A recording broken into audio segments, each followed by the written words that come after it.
So I want to make a short video about all the confusion about treks and routes. A trek is a trail that you followed, and it's basically a trail of breadcrumbs. And it can go through meadows, through water. You can swim, paraglide, motorbike, ATV. It doesn't matter what kind of transportation you used. A trek is generally the route or the trail that you followed. On a Garmin, there's this option called convert trek to trip. And trip is another word for route. And people use that to get some navigation instructions, either voice instructions or arrows in the screen. However, in my experience, it doesn't work because routing requires roads one way or another. And I want to show you what happens when you convert a trek into a route. So I made a trek. Let's go to the app. And I have to film this and do this at the same time. So maybe sometimes the filming is a little weird. And we'll go to trek. I made a trek here in the neighborhood of Amsterdam. And I'll zoom in if I can see what I'm doing. And as you can see here, the trek starts about right there, follows an official road, and then goes under the highway bridge, and then it turns onto a surface road. That surface road is not on the map whatsoever. It's a surface road they used to build the new mast, so the electricity mast. It's also a dead end, and then let me zoom out again. I just drew a line as if I hiked right through all these meadows. Hey, we're talking about being able to follow trails that are not on the map and you can't route those. So I went straight through all these meadows, and then somewhere around here, I pick it up on the official roads. So next, I am going to convert it to a trip. I'm showing the trek on the map. I already set the color to green. To green. And then I convert it to a trip, start to finish. And we will give it the name route.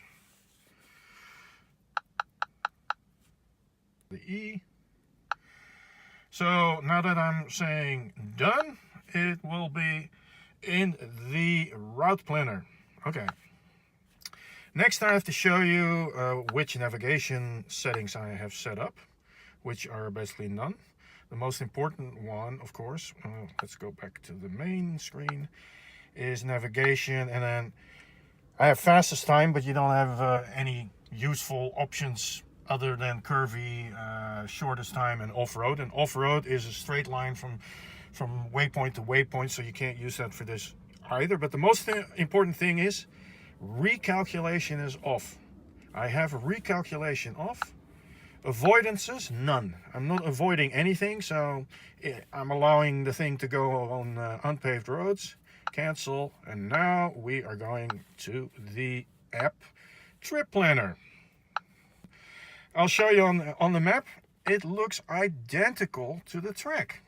I mean, that is the converted trek to trip following on the map at this point exactly as the trek was laid out. However, as soon as we say go, and we'll go to the end, and I say okay, and I press start, things will start to change. So I'm very close to the start of the trek, and the magenta line is the trek converted to the trip, and the green line is the original trek. And in front of me, there's a car parked. He's turning around. You can see it over there. That's actually where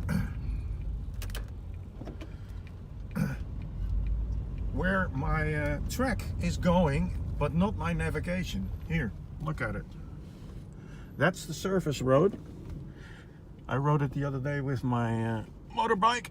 It's a dead end, but it won't even go there. And it's supposed to. No, it's going to follow the roads, just like I've been saying all along. You cannot convert a track which follows a trail off-road where there are no roads on the map, and use it for a useful navigation. It just doesn't work. Now I seriously have to... 1.5 kilometers. Arrive at end on the right. So the green line on the left on the screen, that's the track that we're supposed to follow, and it doesn't work at all. So we're almost near the end. It didn't follow this track at all. It routed via roads. Moral of the story, Trans-European Trail, whatever trail you're running, don't count on reliable navigation instructions either via voice or arrows telling you to go left or right, because these devices, all of them, will reroute you via roads on the map. If the trail is not on the map, it cannot calculate a route for you, because a calculation of a route goes from point to point, node to node in a traffic or in a road network, and it cannot go right through a meadow and give you instructions.